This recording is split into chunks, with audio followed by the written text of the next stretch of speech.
Starbucks and Lululemon are two iconic brands loved for their well-designed branding and amazing customer experiences. But lately, these two brands have been in a bit of a crisis. One reason for this is the consumer goods market slowing down due to high inflation, allowing other brands that previously lagged behind to catch up. But there's a bigger reason. Here's why Starbucks and Lululemon are losing their original appeal. Lululemon's stock price has been struggling this year. As of August 9th, it's down 50%. This is all the more shocking given that just in December 2023, Lululemon was at an all-time high. Things aren't looking good for Starbucks either. It's down about 20% for the year and trading sideways. The real hit came when both companies released their disappointing earnings forecasts. Last March, Lululemon gave a lower-than-market earnings forecast for the first quarter of 2024. We're seeing a noticeable slowdown in revenue growth, especially in North America. Then in May, even analysts got worried when Lululemon's chief product officer, who was in charge of product planning, announced she's leaving the company. In the case of Starbucks, the company reported in May that its first quarter earnings missed market expectations, with sales in the US and China down 3% and 11% year-over-year, respectively.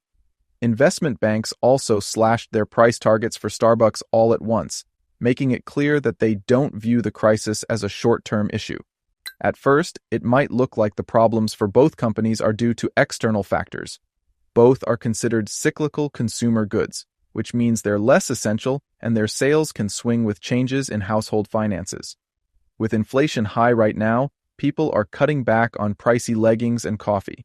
So maybe when the economy improves and our wallets get better, both brands will get back on track, just like they always have. But Lululemon and Starbucks' recent struggles are different. Some analysts say the brand value they've built up is slipping. Starbucks is losing its appeal as a third space between home and work, while Lululemon's athleisure style, which used to blur the lines between athletic and everyday wear, isn't standing out like it used to. So how is Starbucks losing its charm? Starbucks offers a third space, a cozy spot between home and work where you can hang out with friends and relax. It's not quite home, and it's not work. With warm lighting, relaxing music, and free Wi-Fi, Starbucks has made a name for itself as a go-to place for chilling out. Another thing that makes Starbucks so appealing is the friendly partners in green aprons. Calling out drinks by name or nickname is a standout customer experience that Starbucks is known for. All these elements have helped Starbucks become the #1 coffee chain in the world.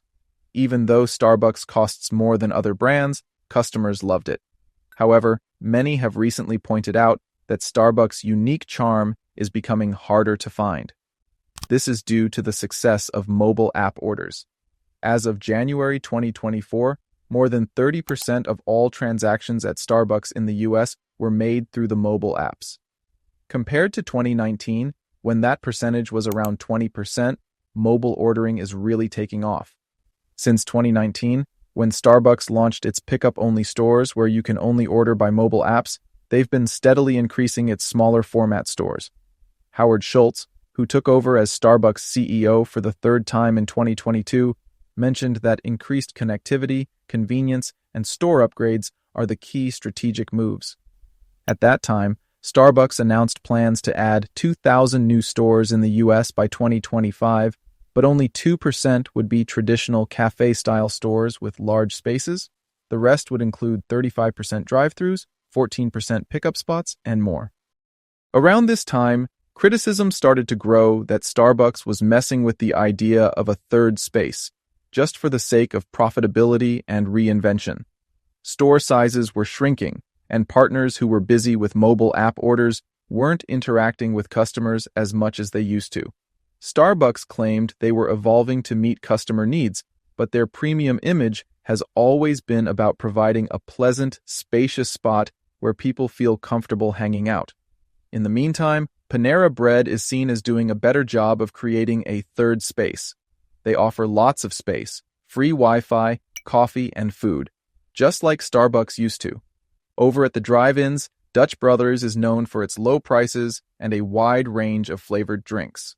Schultz, who stepped down as CEO in March 2023, recently pointed out on a LinkedIn post that U.S. operations are the primary reason for the company's fall from grace. He said Starbucks should focus more on the customer experience, not data, and reinvent their mobile ordering and payment platform to provide a better coffee-centric culture. The idea is to recapture the image that Starbucks once had. But can it really coexist with the ongoing small store format strategy? What's more, Starbucks' recent moves to tackle shrinking customer numbers and falling sales are a bit confusing. For the first time in a decade, Starbucks bundled coffee and breakfast food for just $5. By offering discounts like this, Starbucks seems to be giving up its premium image and competing with McDonald's. Is this really how they plan to regain their so-called lost grace? Next up, Lululemon. You know what made Lululemon famous? They earned the nickname One Mile Wear from Hollywood actresses who wore stylish Lululemon pieces while traveling from home to the gym for yoga. Celebrities were often spotted by paparazzi in Lululemon leggings while walking around their neighborhoods. Even though it's pricey, that exclusivity is the part of why it's sold like hotcakes. But lately, instead of the Lululemon, celebrity fashion photos have been showing the logos of Alo Yoga and Vuori. Alo Yoga surpassed $1 billion in revenue in 2022. Sure, it's still a long way off from Lululemon, which had $8.1 billion in annual revenue in the same year, but it's growing at a frightening rate, more than doubling its revenue every year. Vuori, which started with men's athletic apparel and expanded to women's, received a $400 million investment from SoftBank in 2021, valuing the company at nearly $4 billion. The plan is to open 100 stores globally by 2026. These two brands are following Lululemon's formula for success and are growing even faster. They've even brought in Gen Z's favorite celebrities like Kendall Jenner, Hailey Bieber, and star gymnast Livy Dunne as ambassadors and models. Just like Lululemon offers discounts to yoga instructors, Alo Yoga and Vuori also offer discounts to yoga and fitness influencers. They're also very strategic about where they open brick-and-mortar stores. According to the company, 84% of Alo Yoga stores and 90% of Vuori stores are within about 800 meters of a Lululemon store. Even if you're a die-hard Lululemon fan, it's hard not to be curious when you see an Alo Yoga or Vuori sign every time you go out shopping. As Lululemon narrows its footprint, the trendy athleisure fashion brand status has been taken over by Alo Yoga and Vuori. The biggest reason Lululemon seems to be lagging behind these brands is that athleisure trends have shifted in recent years. Just as wide-legged pants are starting to replace skinny jeans in everyday wear, athletic wear trend is shifting towards loose-fitting jogger pants over tight leggings. This change is especially strong among younger consumers. Take a quick glance at the list of recent women's launches on the Alo Yoga and Lululemon websites. It'll show you the difference. Lululemon is more of a classic take on athletic wear, while Alo Yoga is definitely on trend. The issue is that wide-legged pants aren't just a passing trend, they're part of a huge shift that's likely going to last for a while. Lululemon needs to keep up with the demand for new styles quickly, but their current pace of transition is too slow.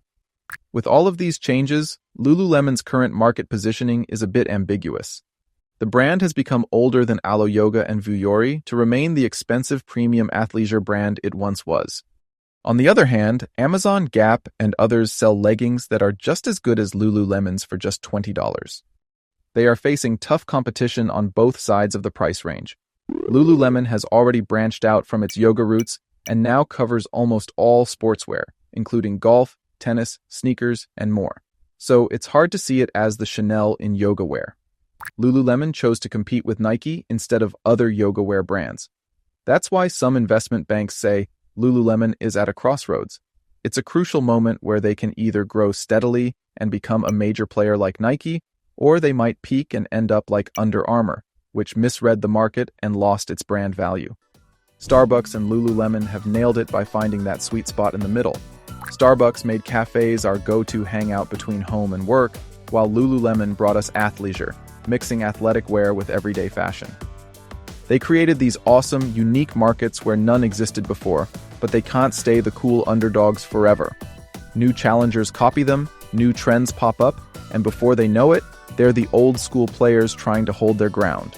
Unlike niche brands with a tight group of loyal fans, big legacy companies try to keep everyone happy. And when they try to please everyone, they can end up pleasing no one and losing its original strengths. Maybe this is the dilemma Starbucks and Lululemon are facing now. That's all we have for you today. If you enjoyed our video, don't forget to hit the subscribe button and give us a thumbs up. Thank you.